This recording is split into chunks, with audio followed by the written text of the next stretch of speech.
Assalamualaikum warahmatullahi wabarakatuh.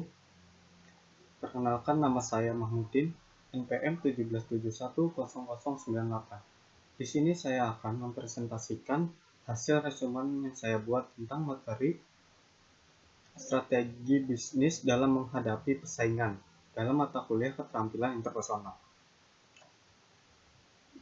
Ini saya Mahmudin. Pertama itu langsung masuk ke materi aja. Yang pertama ada dasar strategi persaingan.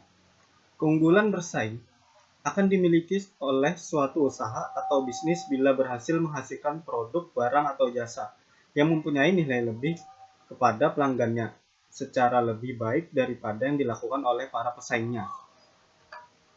Keunggulan bersaing dapat dikembangkan melalui strategi sebagai berikut.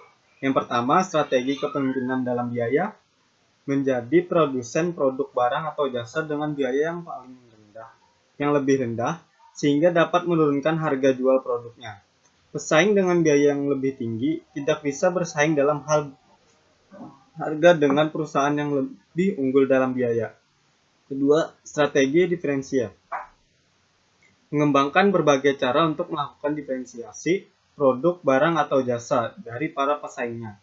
Suatu bisnis dapat terfokus pada produk atau jasa tertentu sehingga memiliki keunggulan dalam segmen atau ceruk tertentu pada suatu pasar. Yang ketiga, strategi inovasi. Mengembangkan berbagai produk, barang, atau jasa yang inovatif atau unik. Keempat, strategi pertumbuhan. Memperluas produksi barang atau jasa, melakukan diversifikasi produk dan jasa baru, atau berintegrasi ke dalam produk dan jasa yang berhubungan dan memperluas pasar. 5. Strategi persekutuan atau aliansi. Membuat hubungan atau kemitraan dengan para pelanggan, pemasok, pesaing, konsultan, dan perusahaan-perusahaan lainnya. Analisis SWOT. Teknik SWOT dibuat oleh Albert Humphrey yang memimpin proyek riset pada Universitas Stanford pada dasawarsa 1960-an dan 1970-an dengan menggunakan data dari perusahaan-perusahaan Fortune 500. SWOT adalah singkatan dari kekuatan atau strength dan kelemahan atau weakness, serta peluang atau opportunity, dan ancaman atau threat dalam lingkungan yang dihadapi perusahaan. Analisis SWOT didasarkan pada asumsi bahwa suatu strategi yang efektif akan memaksimalkan kekuatan dan peluang serta minimalkan kelemahan dan ancaman.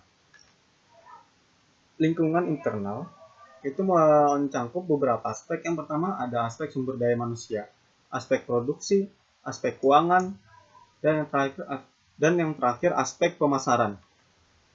Untuk lingkungan eksternal, yang pertama ada lingkungan mikro. Lingkungan yang dekat dengan perusahaan yang mempengaruhi kemampuannya melayani pelanggannya, meliputi perusahaan pemasok, perusahaan saluran pemasaran, pasar pelanggan, pesaing, dan masyarakat. Yang kedua, lingkungan makro. Lingkungan yang jauh lebih luas yang mempengaruhi seluruh lingkungan mikro, meliputi demograf, ekonomi, teknologi, SDA, politik, sosial, dan budaya. Yang ketiga ada lingkungan industri. Lingkungan yang memiliki pengaruh dari industri terdekat, meliputi produk, substitusi, pemasok, pembeli, pesaing, dan industri sejenisnya. Langkah-langkah membuat analisis SWOT. Yang pertama, evaluasi kinerja perusahaan saat ini. Kedua, identifikasi aspek-aspek lingkungan internal. Ketiga, identifikasi aspek-aspek eksternal, seperti lingkungan mikro makro industri. Keempat, formulasi strategi SO, ST, WO, dan WT. 5. Membuat matriks SWOT. 6. Penilaian setiap alternatif strategi. 7. Pemilihan strategi, implementasi strategi. 9. Dan evaluasi strategi. Ini adalah contoh dari matriks SWOT. Strategi SO, ciptakan strategi yang menggunakan kekuatan untuk memanfaatkan peluang. Dengan strategi WO, ciptakan strategi yang meminimalkan kelemahan untuk memanfaatkan peluang. Strategi ST, ciptakan strategi yang menggunakan kekuatan untuk mengatasi ancaman.